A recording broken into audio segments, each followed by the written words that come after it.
Alright, so isang mapagpalang gabi po sa bawat isa po sa atin. Welcome sa Lesson 3 for our subject, BD60, Practical Doctrine. So this evening, our topic is love. Pero hindi lang basta pag-ibig. But we will talk about love biblically. Again, love biblically. Alright? Pagpasensahan nyo na po kung ang lesson natin ngayon ay record. Meron lang akong ibang mga commitment na kinakailangan gampanan. This is not a substitute, but as for me, it's still better than nothing. So, as we all know, our class would last for about 2 months. Okay, so 2 months lang yan eh. And gusto natin i-maximize yung every week, yung every meeting natin. Kaya lang, I have also something na kinakailangan kong gawin. Pero at the same time, ayoko naman basta iwanan lang yung class. Kasi alam ko this is important para po sa inyo. Okay, so this is my way para kahit papano mamitigate natin yung kawalan ng aking presensya. Hopefully, this week lang. Okay, so I hope, before we start, I hope nakapag-pray na po kayo. Because very awkward kung magpe-pray pa ako knowing na ito ay recorded. So I hope nag-pray na po kayo bago tayo mag-start. So please get your Bible and your notes and of course your ball pen. And umpisahan po natin yung pag-aaral po natin sa araw po na ito. Again, our topic is love biblically. Love biblically. So provided po yung ating outline, dito po yan sa ating slides using Canva. But the complete lesson is already uploaded in a Google document. Okay? Nasa GC na po natin yan. So yung lagi lang natin buksan-buksan yung link na sinend ko po sa GC, yung ating Google Documents. Kasi every time na available na yung mga bagong lessons, ina-update ko po yun. So sa ngayon, hanggang lesson 3 yung nando doon. But sooner or later, magkakaroon niya ng lesson 4, lesson 5, lesson 6, and so on and so on. So you make sure na you are always updated. So always check the link, always check the link. Okay, most likely before Monday, before our class, updated na po yan para makapag-review po kayo. And of course, para meron din po kayong copy ng lesson po natin. Okay, so again, let's talk about lesson number 3. Love biblically. Okay, 2 weeks ago, we talked about facts, faith, feelings. Again, that is my mentality. The first lesson that I would like to share to you, facts, faith, feelings. That is how we operate, and it should be. Not saying that emotion is not important, but when it comes to decision making, always seek the facts. Facts or the Word of God, the principles of the Word of God. Again, as I always reminding you, do not be caught up with terminologies and definition, but look for the trust. Look for the principles of the Word of God. Look for the doctrine. Okay, and doctrines and principles can only be found out by interpreting the Bible in its proper context. So look for the trust. Okay, after that, kapag nakuha mo na yung main point, put your faith on what the Bible says. Again, our principle is when the Bible says it, then it settles it. No question mark, just period. When the Bible says it, then it settles it. And that's how it should be. You don't need any special emotion. Hindi mo kailangan magliwanag yung mata mo, mag-super saiyan, whatsoever.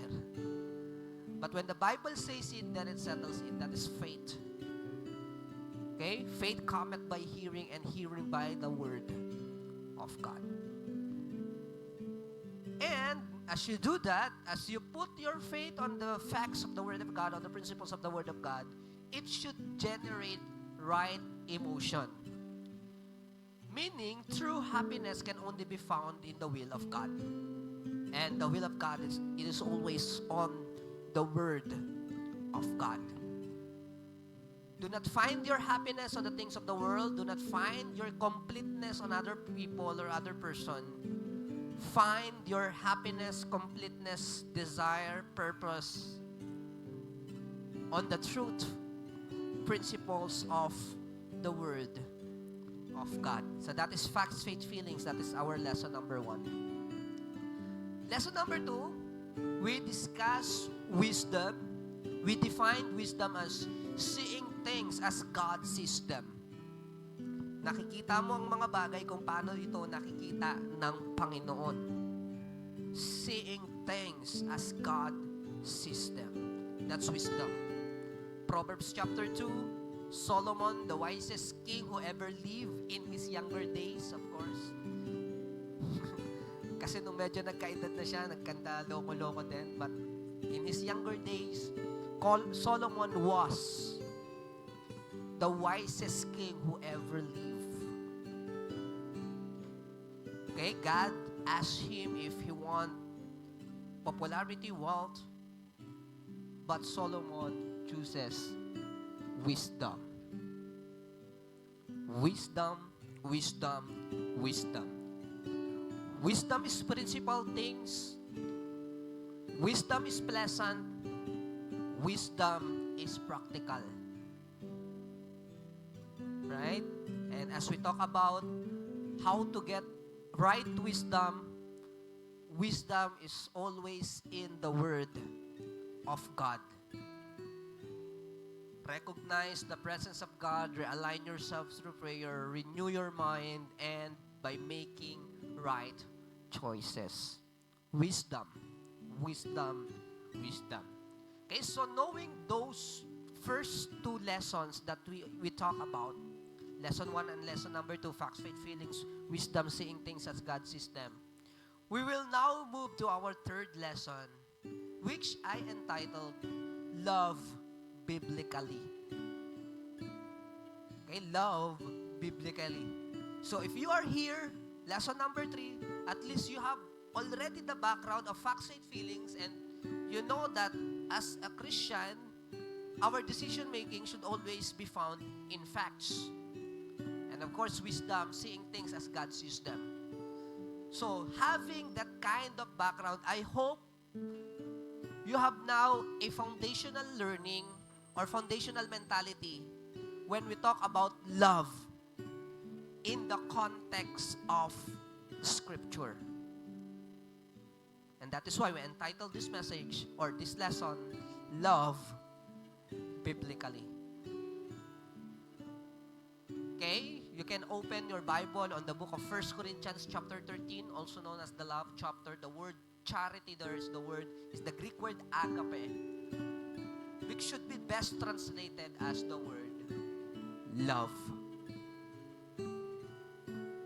Okay? So again, this lesson is already uploaded in our group chat, in our link, yung module natin, it's being updated every time the new lesson is available. So, pwede nyo buksan yon. So, masusundan po ninyo yung pag-uusapan po natin. Or, I also made a Canva presentation. But again, these are just outline. So, kung gusto mo talaga sundan yung lesson, better na pumunta ka dun sa Google Documents. That is better. Better, better, better. Okay? So, anything that works for you, that would be okay. Basta papasa ka sa examination. So now, let's move on with our lesson. Are you ready? So, I have, ano na lang, kasi 2 hours, 5 to 7 tayo eh. So, meron na lang akong isang oras na lang to discuss our lesson. So, in our introduction, just before His arrest, the Lord Jesus Christ, trial and crucifixion, the Lord Jesus spent one last evening with His disciples. He used this time to comfort and instruct them. He also gave His disciples the command, love one another. The Lord Jesus said, a new commandment I give unto you, that ye love one another as I have loved you, that ye also love one another. That is found in John chapter 13, verse number 34. This command, ang kautusan po na ito, is also found in many places in the Scripture, specifically in the New Testament. Why? Because God wants us and allow His love to flow through us to others. Kasi nais ng Diyos. Kaya marami yung commandment about love, specifically in the New Testament, kasi nais ng Diyos na yung pag-ibig niya dumaloy sa atin. Again, that is the key phrase. The love of God. Pag-ibig ng Diyos na dumadaloy sa atin. Okay? We have John 15, verse number 12. Okay? We have Galatians chapter 5, verse number 14. We have 1 John chapter 3, verse number 11. 1 John chapter 4, verse number 21. 1 Peter chapter 4, verse number 8. Bakit? Kasi nais ng Panginoon na yung commandment na loving one another, it should be the identifying mark of His disciples. Yun yung magiging tanda na tayo ay mga disipulo o tagasunod ng ating Panginoon. On John chapter 13, verse number 35, the Lord Jesus Christ said, by this shall all men know that ye are my disciples, if you have to love one another. Okay? So love. But again, what we are talking about is love in the context of the Scripture. Iba yung pag-ibig ng mundo, iba yung pag-ibig ng Diyos. It's two different things. Later on, makikita natin kung ano yung ibig ko sabihin. Okay, and in order for us to maunawaan pa natin what is love, right? Kasi in English word, isa lang yung word na love and then it could mean different things. For example, I love basketball, I love footlong, I love you mom, I love you 3,000. So love could have different meaning. Okay, malalaman na lang natin sa context. But sa Greek, there are different words for love. We listed 3. Meron tayong nakalista na 3. But in reality, hindi lang 3 yan. There are a lot of words for love. I think 5. Kaya lang, 3 lang yung ilalagay natin ngayon. Dahil syempre, hindi naman to language class eh. So, pag-uusapan lang natin what is related into our topic. Okay, so we have eros. What is eros? Okay, it is the love for pleasure, the love for opposite sex. Okay, the love that pleases me, pleases you. That is eros. Okay, eros. Kung saan natin nakuha yung salitang erotic in English. And that is why eros, it is always associated with lust. Eros. Second is philia or phileo. It means brotherly love. Okay? It is the word used to describe the love of attraction. It is the warm love and affection we have with close friendship. Kaya nga brotherly love eh. Philadelphia, brotherly love. Philea, brotherly love. Okay? Or dun sa mga close friends, siblings. Phileo. And of course, number 3, this is the most important, the word agape. And what is agape? Agape is used to describe the love of God. Agape love is the love which the Father has for His beloved Son. And agape love is also the love that God has for the human race. So yung agape love, ito yung uri ng pag-ibig na meron ang Diyos para sa kanyang bugtong na anak, at uri din ng pag-ibig ng Diyos para sa buong sanlibutan. Okay, so we are all familiar with John 3:16. The word love there is the Greek word agape.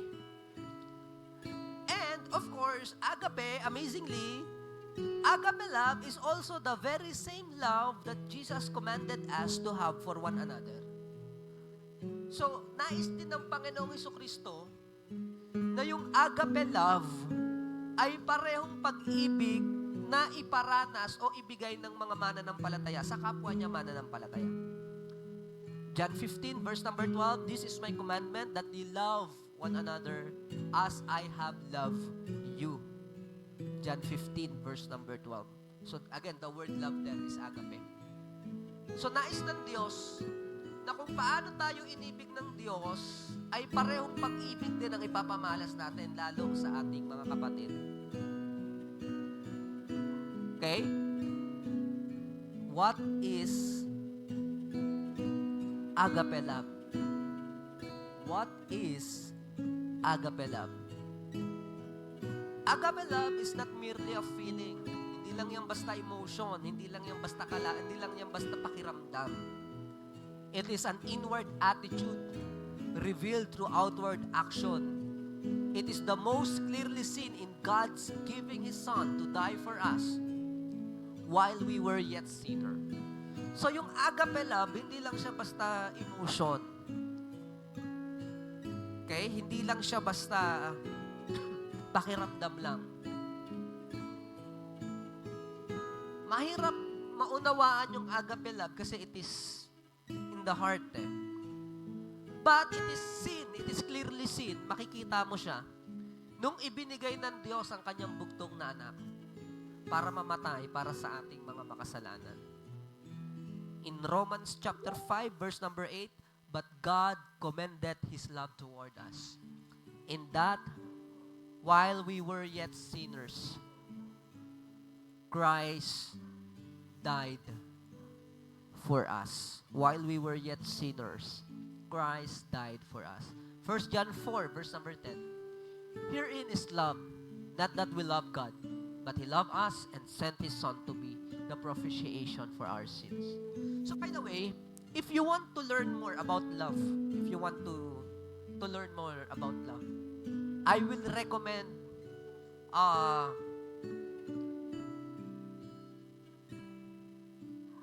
books na babasahin mo. 3 books if you want to understand how agape love works. Ano yun? Ito yung 3 libro, nasa Bible. 1 John, 2 John, and 3 John. Okay? So those books. 7 chapters lang naman yan. 7 chapters. 3 libro, 7 chapters. 5 chapters sa 1 John, 1 chapter, 2 John, 3 John. Kaya nga si Apostle John, he is called John the Beloved or the Apostle of Love. Bakit? Kasi yung mga writings niya, it revolves around this topic, love. So if you want to know more about love, biblically speaking, and you want to find the context of love, read 1 John, 2 John, and 3 John. Basahin mo lang yun. And nandoon yung nais ng Diyos talaga na malaman mo when we talk about love. So these verses help us to understand what agape love really is. Okay? Ano yon? Agape love gives and sacrifice for the highest good of another Okay, nagsasakripisyo. Okay, it's sacrificial and unselfish. When you read 1 John, 2 John, 3 John, when you read the whole Gospel of John, it talks about the ultimate sacrifice of Jesus, the ultimate sacrifice also of the Father. So you know that agape love is about sacrificial and unselfish. So it's not merely an emotion because people tend to love a person dahil may alam yan, dahil na love at first sight, no, na nagandahan, na attract, or there is something that they will benefited from. No, yan yung tanong ni Claudine Barreto noon dati. Yung, kailangan mo ba ako kaya mahal mo ko o mahal mo ko kasi kailangan mo ko? May ganung tanong dati si Claudine Barreto. But sacrificial love or agape love, it is sacrificial and unselfish. So you know na it's not about emotion. No, it's about the greater good, seek the good for others. Yung pinakamabuti para sa kanila. Okay, seek the good of others. And of course, it costs something. Okay?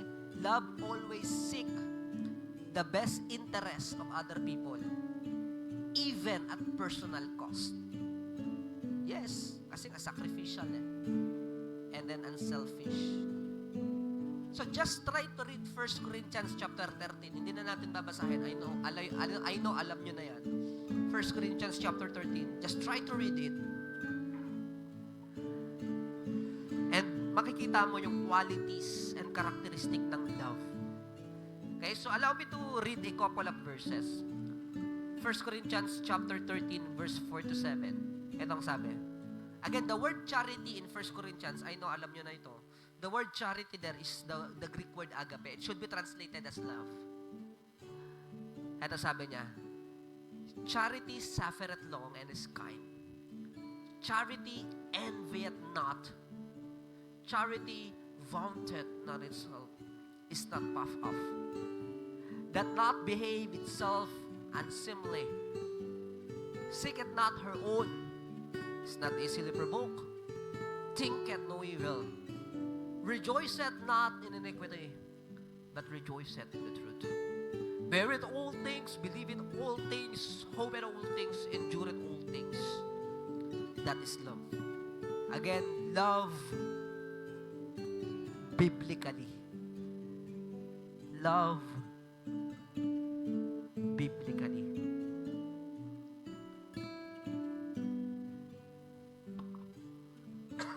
Okay, so bigyan ko kayo ng time para i-absorb yung mga napag-usapan natin.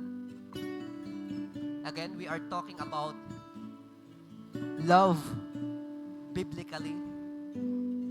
Hindi pag-ibig ng mundo, hindi romantic love, but love in its biblical context. Love in God's perspective. Again, wisdom, seeing things as God sees them.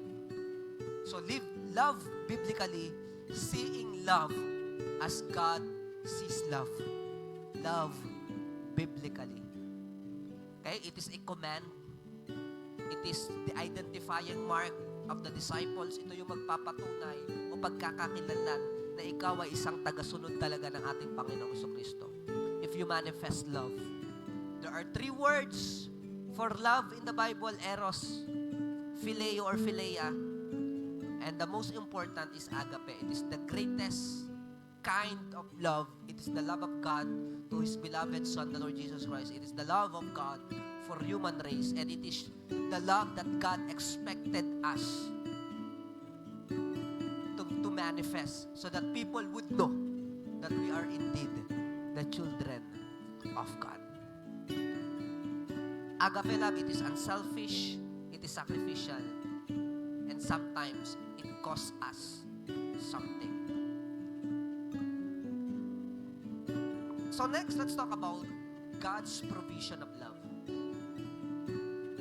Maniwala man kayo sa o hindi, no, mga kapatid, although utos ng Diyos na tayo ay umibig sa ating kapwa, Pero lagi mo rin tatandaan na hindi ka uutusan ng Diyos na hindi ka niya i-enable para tuparin yung utos na yon. You look at this. In ourselves, we do not have the kind of love that the Lord commands. Wala naman talaga tayo nun eh. Diba? Wala tayo nun. Wala tayong agape, naturally speaking. Right? We are naturally selfish. We are naturally envious. Mainggitin tayo, makasarili tayo. Crab mentality, ayaw nating umaangat yung kapwa natin. That is natural. But praise the Lord, as God imparted a new nature in us through salvation, you have been born again. Ngayon, binigyan ka na ng bagong perspective ng Diyos. But naturally, we don't have that kind of love. But look at this. But God never commands us to do something without enabling us to do it. Hindi ka uutusan ng Panginoon na hindi ka niya bibigyan ng enabling power. Again, God's calling is also God-enabling. We can't love this way on our own. Hindi naman natin talaga kaya yan eh. Natural tayong magagalitin. Natural tayong napupuot sa kapwa natin, especially kung hindi natin nakukuha yung mga bagay na gusto natin. That is natural. I'm not saying that that is right. That is natural. That is understandable. I'm not saying that is right. Hindi ko sinasabi na tama yun, pero naunawaan natin. Why? Because we're still human. But again, God gave you the power to overcome. God gave you the wisdom to do it. Kaya look at it, sabi ng Bible. We love Him, we love God, right? We love God because He first loved us. We love God because He first loved us. So you look at this, mga kapatid. When we talk about the provision of God, how does God enables us to love one another with agape love? Number one, He gave us the Holy Spirit. He gave us the Holy Spirit.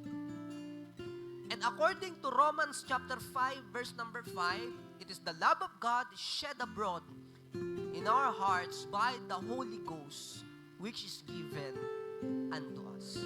So because the Holy Spirit dwells in the believer, dahil nananahan ang banal na Espiritu sa isang mananampalataya, therefore, God the Holy Spirit enables us to become a channel of God's love. Again, sa Diyos nang gagaling yung pag-ibig, we are just a channel. We are just a pipe. Tubo ka lang, tubo lang ako. Pero yung pag-ibig nang gagaling talaga sa banal na Espiritu. In Galatians chapter 5, verse number 22, alam natin na God will enable us to love because it is the fruit of the Holy Spirit. Love is the fruit of the Spirit. But the fruit of the Spirit is love. Okay? The fruit of the Spirit is love, joy, peace, long-suffering, gentleness, goodness, faith. Pero you look at the word is. Okay? Yung connecting verb na is. Singular. Ibig sabihin, yung joy, peace, long-suffering, gentleness, goodness, faith, it is all associated in love. So kung meron kang pag-ibig na galing sa Diyos, it will naturally comes out yung peace, long-suffering, gentleness, goodness, and faith, and so on, pagdating ng verse number 23, 24. But it will starts with love. It will always starts with love. Okay, so God enables us, God provides the way sa pag-ibig. It is one of the gift, or it is the gift of the Spirit. Okay, do you remember Stephen in the book of Acts? In Acts chapter 7, verse number 60, habang si Stephen ay binabato ng buhay hanggang siya ay mamatay. While He is knocking on heaven's door, while people are throwing stones at Him, He prayed. Ang sabi niya, Acts 7 verse number 60, and He knelt down and cried with a loud voice, Lord, lay not this sin to their charge. And when He said this, He fell asleep. Kapatid, that is agape love. The love for people. Even those difficult people. Kahit yung mga mahihirap mahalin. Alright? Pati yung mga mahihirap mahalin. Now, in order for us to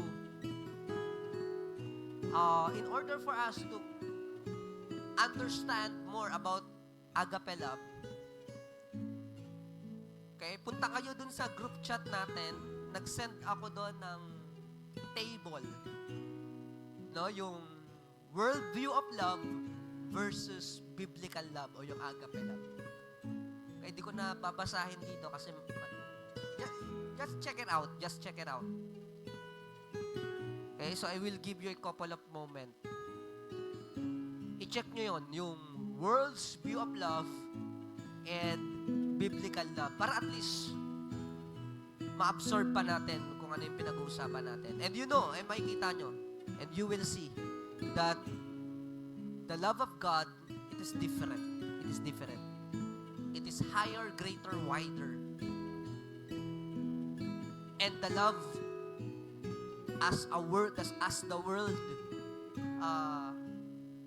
project, it is not worthy to be compared with the love that the Lord has offered us and with the love that the Lord wants us to have. Okay, check out these scripture references. Romans chapter 5, verse number 5. And hope, make it not ashamed, because the love of God is shed abroad in our hearts by the Holy Ghost, which is given unto us. Romans chapter 5, verse number 8. But God commended His love toward us, in that while we were yet sinners, Christ died for us. 1 John 4:7, Beloved, let us love one another, for love is of God, and everyone that loveth is born of God, and knoweth God. 1 John 3:18, My little children, let us not love in word, neither in tongue, but in deed and in truth. 1 Corinthians 13, verse 8, Charity never faileth, but whether there be prophecies, they shall fail, whether there be tongues, they shall cease. John 13, verse number 34, A new commandment I give unto you, that you love one another, as I have loved you, that you also love one another. Matthew 5, verse number 44, But I say unto you, love your enemies, bless them that curse you, do good to them that hate you. Okay? Again, love biblically. So I hope you kumuha na kayo ng coffee. And we are halfway through. Lapit na matapos yung lesson natin. And then after the lesson, huwag niyong i-fast forward yung lesson natin. Just let it be. Kasi mamaya, meron kayong assignment. Okay? And of course, I expect na ipapasa ninyo yung assignment ninyo next week. Okay? Your grades, prelim grades is also available. I already computed your prelim grades. So, from this week up to next week, that would constitute your midterm grade. Okay? July 7 is our midterm examination. Right? So, if you already checked your grade, alam nyong mataas yung grades nyo ng prelim, huwag ka rin pakukumpiyansa. But congratulations, pero i-ano na natin, ituloy-tuloy na. But if you think na mababa yung grades mo ng prelim, okay, then kinakailangan bumawi. And ang nakapagpababa talaga ng grades niyan, yung mga hindi nagpapasa ng assignment. Kasi I mark it 60. Yung mga hindi nagpasa ng assignment, that is 60. Okay? So, meron lang akong dalawang assignment, di ba? Yung 2x2, and then yung isa, yung your salvation experience and what is truth. What is the relationship between facts and feelings? Okay, you remember that? So, sa mga din nagpasa, that is 60. And that is 25% of your final grade, of your grade sa prelim. Kaya some of you, nakakuha ng mababa. Alright? So, I hope mas galingan natin ngayong midterm. Okay, so let's move on. You look at this principle. Pag-usapan natin yung pinagkaiba ng worldview about love and also love biblically. Look at this. The world say, follow your heart. Sundan mo yung puso mo. Yan ang sabi ng mundo. Ang sabi ng Bible, the heart is deceitful above all things and desperately wicked. Okay, so, di ba yung sinabi ko nung unang meeting natin, when your heart says something that is contradicting to the Word of God, tell your heart to shut up. Okay? If your heart says something that is contradictory to the Word of God, tell your heart to shut up. Why? Because heart is deceitful above all things. Okay? The world teaches that love is about getting self-satisfaction. Hindi na kasi ko masaya. Mga ganon. Okay? So about getting. That is the worldview of love. But in the Bible, love biblically, it is more about giving. Okay, again, God is our greatest example, John 3:16, and He gave His only begotten Son. Okay? The word limits love to romance, preferences, or emotion. So, kaya nga yung mga love at first sight, napapanood natin, nagliliwanag sa mga movie, tumitigil ang mundo. It's all about emotion. Okay, and preferences. But when we talk about love biblically, even your enemies, ang sabi ng Bible, love your enemies. Love strangers, love sinners. Luke chapter 6 verse number 27, Romans chapter 5 verse number 8. So love. Okay, so let's move on. Loving your neighbor. Ayan na. Thou shalt love thy neighbor as thyself. Matthew chapter 22, verse number 39. One of the greatest commandments. Of course, the greatest commandment is to love God. And the second is like unto it, love your neighbor as yourself. Okay, vertical relationship. Okay, vertical, pataas. Vertical relationship, love God. Horizontal relationship, love the people. Okay? Parang ang Panginoong Hesukristo, He grew, He increased in wisdom and stature, favor with God, vertical, and favor with men, horizontal. Okay? So who is our neighbor? Who is our neighbor? Everyone. It includes friends, strangers, and even enemies. Ay, may magandang turo dyan kasi kung mamahalin mo lang yung nagmamahal sa'yo, anong reward mo? Di ba? May ganong klaseng scripture passages. So when we talk about our neighbor, it includes everyone, the whole human race. Kaya dapat hindi tayo nagtatangi. While it is true na meron tayong mga gustong kasama, di ba? May mga paborito tayong palagi nakakasama because pareho yung vibe. Pero it is not an excuse. It is not an excuse. Diba? Para namang itaboy natin yung mga hindi natin ka-level or ka-vibe. No?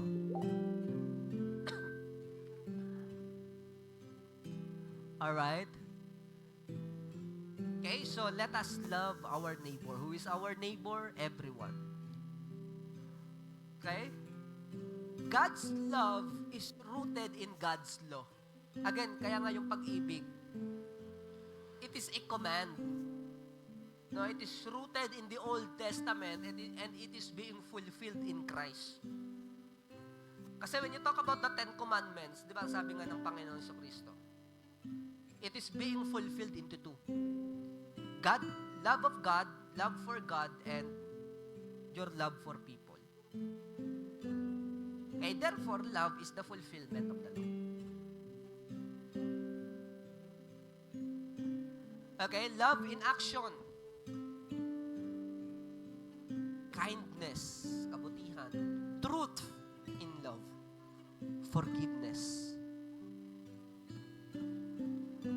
Kindness, kabutihan. Pero you have to be very, very careful. You have to be very, very careful. Kasi people will tend to abuse you. So, you have to be very wise pagdating sa ganyan. Pwede kang maging mabuti, pero hindi ka nagpapadaya. Okay? So, you have to be very, very careful. Truth in love. So, that's very, very important. I-check natin yung sarili natin. Baka tolerance yan, baka affirmation. Baka oo ka na lang ng oo kasi mahal mo, oo ka na lang ng oo. Yung ino-oohan mo, hindi naman nakakabuti para sa kanila. So, love and truth. Sometimes, we have to rebuke our people. We have to remind them, we have to warn them. Not because we hate them, but because it is out of love. Okay? Truth in love. And of course, forgiveness. Reconciliation. Okay? Later on, meron pa tayong topic niyan about forgiveness. From bitterness to forgiveness. Hindi ko yan masyadong aanoin ngayon kasi we have a separate topic for that. Okay, let us serve one another. Okay, serving one another. Let us show empathy and sympathy. Let's have fellowship and support.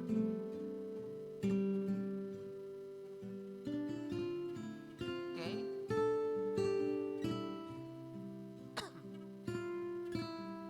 Loving your neighbor. And of course, look at this. Kanina, we talk about our neighbors and it includes everyone. Hindi lang yung mga tao na gusto nating mahalin. Kasali dito yung mga taong mahirap mahalin. Kaya nga sinasabi ko kanina, love is not an emotion. Actually, love is a choice. Love is a choice. It is commitment. Kaya maigi na yung nauna nating lesson, wisdom, wisdom, wisdom. Making right choices. And to love someone, even though it is difficult, love them with the love of God. It is a choice. And that choice should be the byproduct of wisdom. Seeing things as God sees them. Okay, so there are times may mga tao talaga na mahirap mahalin. That is just the reality ng buhay natin. Hirap mahalin. Okay, so how to love someone you don't love naturally? Oo nga, no? Hirap nun. Okay, again, and when I talk about love, I'm not talking about romantic love, Iba yun. Okay, mag-uusap tayo dyan later on, but it's different topic. Well, ang pinag-uusapan nating pag-ibig dito is the agape love. Okay? The love that comes from the Lord. Yan ang pinag-uusapan natin. So number 1, how to love someone you don't love naturally. Number 1, confess your lack of love as sin. Yes, kasalanan ang kawalan ng pag-ibig. Why? Because love is a command.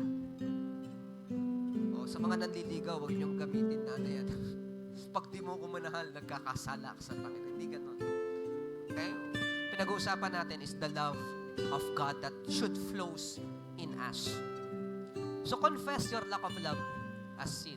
Wala kang pag-ibig sa mga tao ng Diyos. Wala kang pag-ibig sa kaluluwa. Wala kang pag-ibig sa mga hindi paligtas. Wala kang pag-ibig sa pamilya, wala kang pag-ibig sa Panginoon. I want you to understand that lack of love is a sin. And we have to confess it. Aminin natin, Lord, nawawalan ako ng gana rito sa mga taong to. Okay, that is a sin because love is a commandment. Okay, it is the fulfillment of a command. So if you don't love God, if you don't love the people, if you don't love the sinner, if you don't love the missionaries, if you don't love the mission, if you don't love the ministry, if you don't love the church, if you don't love the pastor, if you don't love the institution, if you don't love yung mga tao na nais mahalin ng Diyos, that is a sin.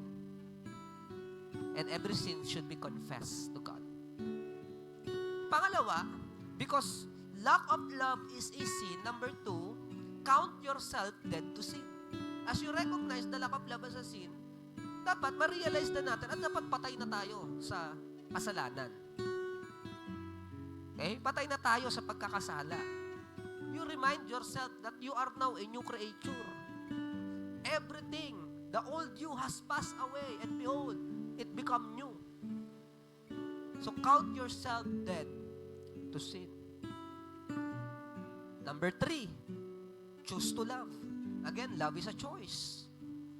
Kaya nga, ipagpe-pray mo, Lord, hindi naman kamahal-mahal tong tao na ito eh.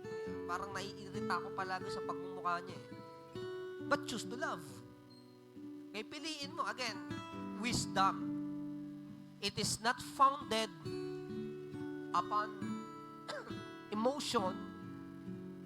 Our decision-making is founded upon the principles of the Word of God.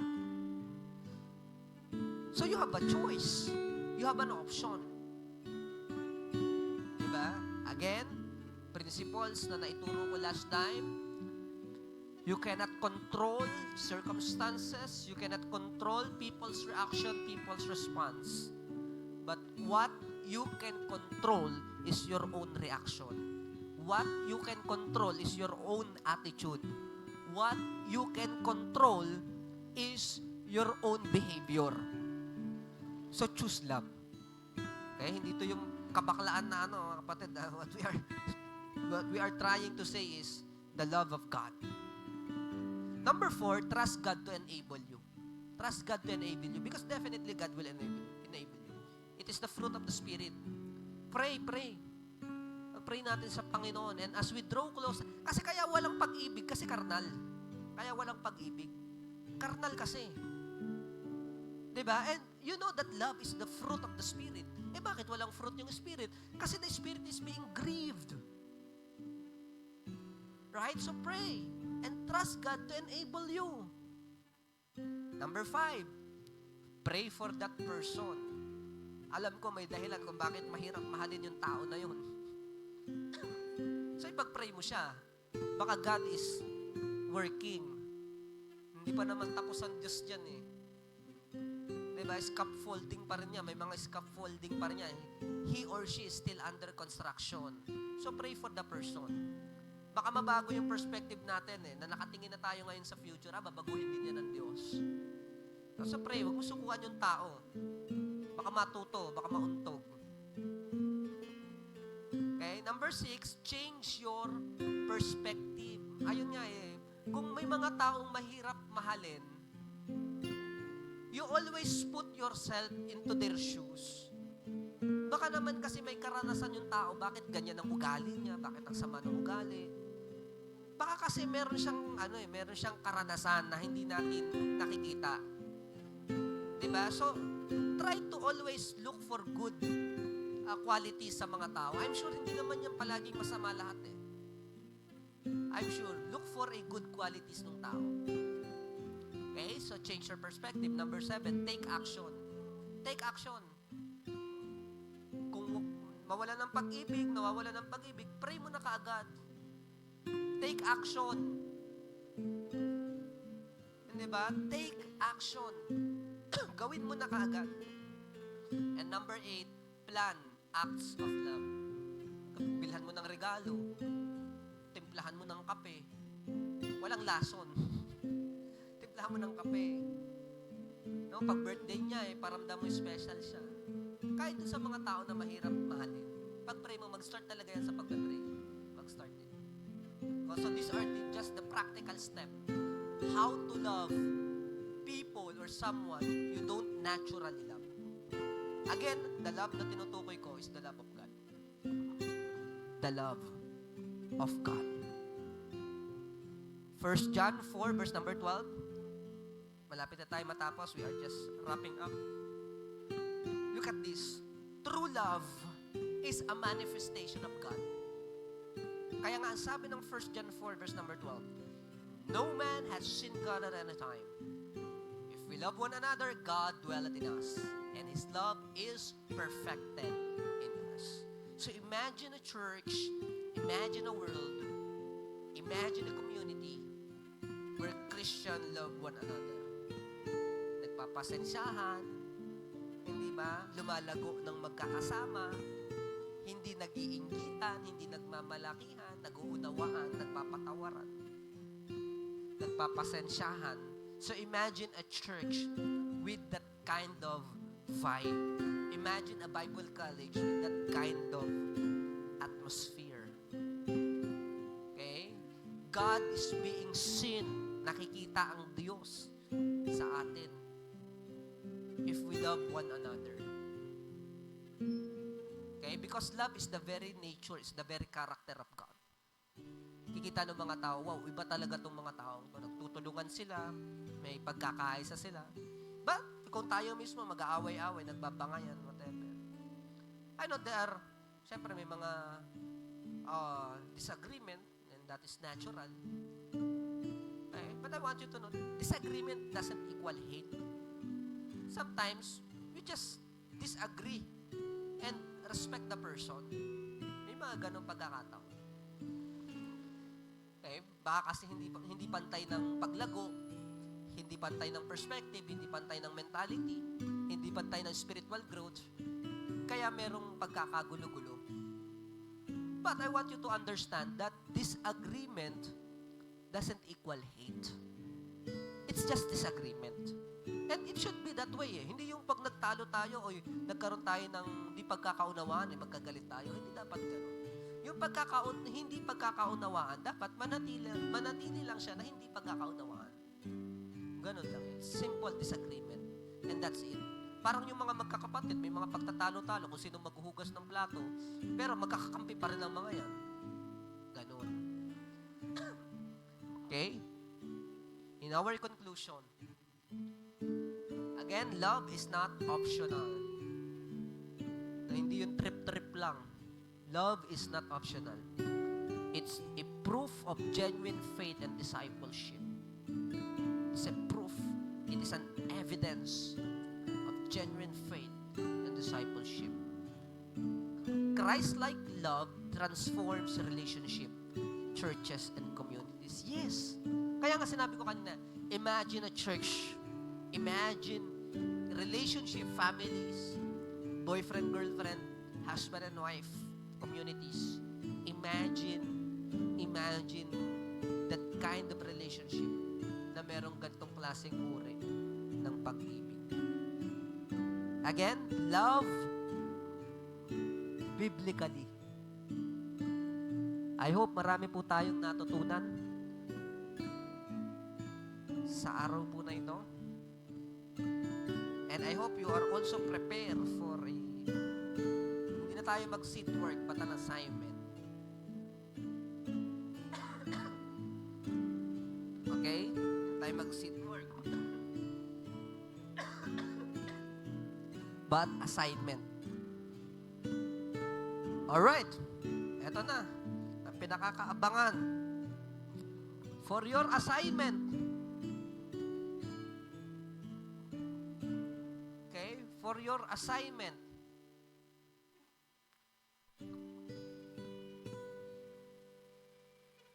Alang, hanapin ko. For your assignment.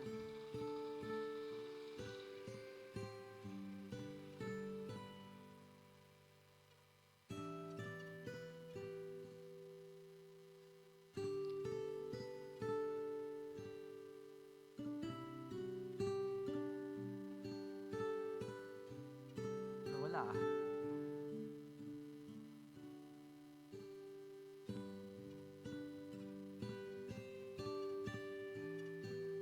For your assignment,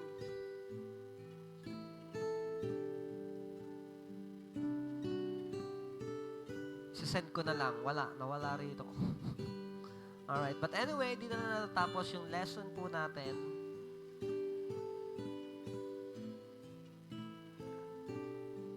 Alright, so sige po, I'm sorry na tayo po ay absent. But I hope see you next week for our midterm examination. Our midterm examination, ito po ay, ang pumapaloob po rito is our lesson 1, lesson 2, and lesson 3. Okay? Pati yung introduction. Okay? Even the introduction. Introduction, okay, yung what is doctrine, okay, and introduction natin, ano ba yung introduction? Yung introduction natin, yung motto, guidelines of studying the Bible, advantages of having right doctrine, introduction, facts, faith, feelings, lesson number 1, number 2, wisdom, seeing things as God's system, and lesson number 3, love biblically. Alright, so thank you so much po. At magandang gabi. Magkape na lang po kayo dyan. Thank you so much. Please somebody lead the prayer.